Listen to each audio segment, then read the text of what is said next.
नमस्कार। ओम शांति। आजकल इंसान को गुस्सा छोटी छोटी बात में आता, कहते हैं इनका गुस्सा तो नाक पे ही रखा रहता है। कभी आपने नोट किया कि जब हम या कोई दो व्यक्ति लड़ रहे होते हैं तो बहुत जोर जोर से चिल्लाते हैं। नोट किया होगा आप लोगों ने। क्यों? दोनों आसपास ही बैठे हैं फिर भी जोर जोर से चिल्ला रहे हैं। यही बात एक संत महात्मा अपने शिष्यों के साथ बैठे थे और उन्होंने पूछा कि ये बताओ कि दो व्यक्ति जब आपस में गुस्सा होते हैं तो जोर जोर से क्यों चिल्लाते हैं। सभी शिष्य चुप थे। एक ने कहा हो सकता है उनकी शांति भंग हो गई होगी। गुरुजी ने कहा और कुछ। किसी और ने भी कुछ और उत्तर दिया। गुरुजी संतुष्ट नहीं हुए। उन्होंने कहा नहीं बच्चे, ये कारण नहीं है। कारण ये है कि जब चिल्लाते हैं, गुस्सा हो रहे हैं, क्रोध में हैं, तो जब क्रोध आता है एक दूसरे पे, ईर्ष्या आती है, घृणा आती है, नफरत आती है, या कोई बात से दूसरे व्यक्ति के प्रति मन खट्टा हो जाता है, तो आवाज़ इसलिए जोर से करनी पड़ती है क्योंकि दोनों के दिलों की दूरियां बढ़ जाती हैं। अब कोई बहुत दूर व्यक्ति खड़ा है तो हमें चिल्लाना पड़ेगा ना, तो यहाँ पे तो दिल ही दूर हो गए। इसलिए दोनों व्यक्ति एक दूसरे पर चिल्ला चिल्ला कर बात करते हैं। उन्होंने ये भी कहा, आपने देखा होगा जब कोई बहुत अपना व्यक्ति साथ में बैठा होता है तो बड़े प्रेम से धीरे धीरे बात की जाती है, बड़ा स्नेह भरा माहौल होता है। और अगर वही प्रेम अगर हो, सच्चा स्नेह हो, तो और भी धीरे आवाज़ हो जाती है। और अगर रूहानी प्यार हो तो बात करने की भी आवश्यकता नहीं पड़ती। बस दोनों एक दूसरे को देखते रहते हैं और वो आंखों आंखों में ही बात कर लेते हैं। क्यों? क्योंकि वो दोनों एक दूसरे के दिल से इतने करीब होते हैं कि वहाँ भाषा मौन हो जाती है, वहाँ शब्द गौन हो जाते हैं। तो जहाँ प्रेम है वहाँ पे बहुत शब्दों की आवश्यकता नहीं होती।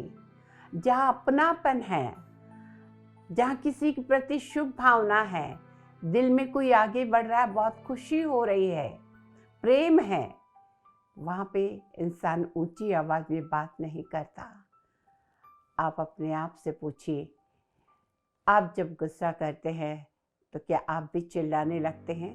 उसी समय अपने आप को चेक कर लीजिए। मेरी ये बात कि हम दोनों के दिल की दूरियां बढ़ती जा रही है और ये दिल की दूरियां बढ़ते ही जाती है, खाइयां पटने का नाम नहीं लेती। रहीमन धागा प्रेम का मत तोड़ो चटकाए, टूटे से फिर ना मिले, मिले गांठ पड़ जाए।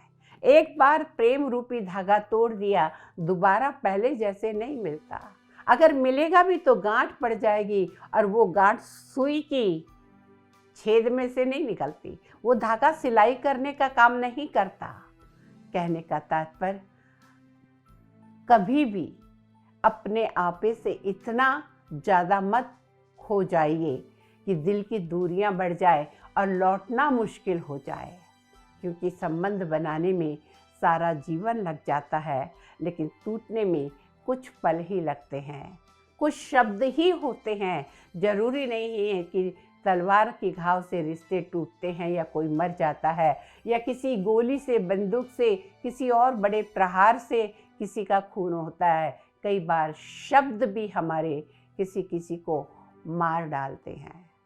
मार डालने का मतलब ये नहीं कि प्राण निकल जाए, उस व्यक्ति की आत्मा को चोट पहुंचती है और वो जब भी वो बात को याद करेगा तो वो दुखी होगा और उसका वो दुख आपको भी संकल्प के रूप में पहुंचेगा और आप भी खुश नहीं रह सकेंगे। जीवन में हम सब क्या चाहते हैं?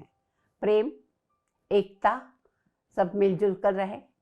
तो उसके लिए कोशिश करिए कि मतभेद हो लेकिन मनभेद ना हो। आपकी मत अलग हो सकती, मेरी मत अलग हो सकती किसी बात में, लेकिन मन में भेद ना हो, मन एक दूसरे के प्रति खट्टा ना हो गया होगा। मतभेद को मिटाया जा सकता, मनभेद को नहीं मिटाया जा सकता। वो तो और दूरियां बढ़ाते जाता है और एक दिन हमारे संबंध कहीं ना कहीं टूट जाते हैं। आज हर व्यक्ति, 100 में से 90 व्यक्ति तो जरूर ऐसे मिलेंगे जो कहीं ना कहीं संबंधों से दुखी हैं। इवन अपने सगे रिश्तों से, कोई बेटी से, कोई बेटा से, कोई पत्नी से, कोई माँ से, कोई भाई से, कोई रिश्तेदार से, और बाहर के लोगों से, पड़ोसियों से, और ऑफिस में काम करने वालों की तो बात ही छोड़िए, कलीग की। लेकिन सगे संबंधों में भी कहीं ना कहीं आज कड़वाहट आ रही है और उसका एक ही कारण है, हम कहीं ना कहीं अपने क्रोध को, अपने गुस्से को, जब हमारी इच्छाएं फुलफिल नहीं होती है तो जो अपना करीबी होता है उसके ऊपर निकाल देते हैं। अब बाहर वाला तो सुनेगा नहीं, तो आप बाहर की चीज़ लाके घर के औरों को क्यों डिस्टर्ब करते हैं। कोशिश करिए, और ये भी आज मैं आपको बता दूं कि क्रोध का कारण है सिर्फ इस जन्म की नहीं, और कई जन्मों की जो हमारी इच्छाएं, कामनाएं पूरी नहीं हुई, वो दबी हुई हैं। और वो जब दबी रहती है और छोटी सी कोई बात होती तो ईगो हर्ट हो जाता है और वो गुस्से के रूप में, क्रोध के रूप में, चिल्लाने के रूप में निकलता है। आप कहेंगे कि ये तो आपने बता दिया कारण, इसका निवारण क्या है? निवारण भी मैं बता देती हूँ। अपने आप को याद दिलाइए कि मैं एक शांत स्वरूप आत्मा हूँ। जब आप मंदिर जाते हैं, पूजा करते हैं, आपका मन शांत रहता है। आप योग करते हैं, साधना करते हैं, मन शांत रहता है और कहते हैं कि आज बड़ा आनंद आया, आज सत्संग में गए थे, बड़ा आनंद आया, भगवान के दर्शन करके आए, तीर्थ यात्रा करके आए, बड़ा। क्यों? क्योंकि उस समय आपके मन में कोई गलत भाव नहीं चल रहे थे, मन शांत था। तो मन का तो स्वधर्म ही शांति है। मन जब अशांत होता है तभी तो क्रोध आता है। तो जब हम अपने आप को याद दिलाते कि मैं एक शांत स्वरूप आत्मा हूँ, शांति के सागर, परम पिता परमात्मा की संतान हूँ, और वो परमात्मा की शांति की प्रकंपर वाइब्रेशंस मेरे ऊपर आ रही है, और बोलने के पहले जब भी गुस्सा है, किसी को कुछ बोलना है, सिर्फ 8 बार 9 बार अपने जिस किसी इष्ट को आप मानते हो उसको 9 बार याद कर लो, या 1 से 11 बार गिनती गिन लो, या ये एक बार सोच लो कि सामने वाला पागल है, मैं भी अगर पागल के जैसे बिहेव करूं, उसके जैसे बिहेव करूं, तो मुझ में और उसमें फ़र्क क्या। ये 3 में से कोई भी एक उपाय अगर आप कर लेंगे, या ये सोचे कि मैं 1 गिलास पानी बहुत धीरे धीरे पीऊँगी, 1 घूंट में नहीं, एक सिप, और उसके बाद फिर इस व्यक्ति से बात करूँगी, आप देखेंगे आपकी वो जो बहुत ज़ोरों से आपको गुस्सा आ रहा था वो कम होगा। और सबसे बढ़िया तो है परमात्मा को याद करना और अपनी आत्मा को ये याद दिलाना कि तुम्हारा धर्म शांति है, अशांति नहीं। जब कोई व्यक्ति दूसरे धर्म में जाता है तो उसको दुख होता है। आत्मा का स्वधर्म शांति, जब हम गुस्सा करते हैं यानी हम दूसरे धर्म में गए तो दूसरा धर्म तो दुख ही देगा। तो कोशिश करिएगा कि हमारे दिल की दूरियां बढ़े ना, हमें चिल्लाना ना पड़े, जितना धीरे, कम बोले, मीठा बोले, या आँखों से जितना समझाएं। हम तो कहते हैं कि मौन की भाषा सबसे अच्छी भाषा है।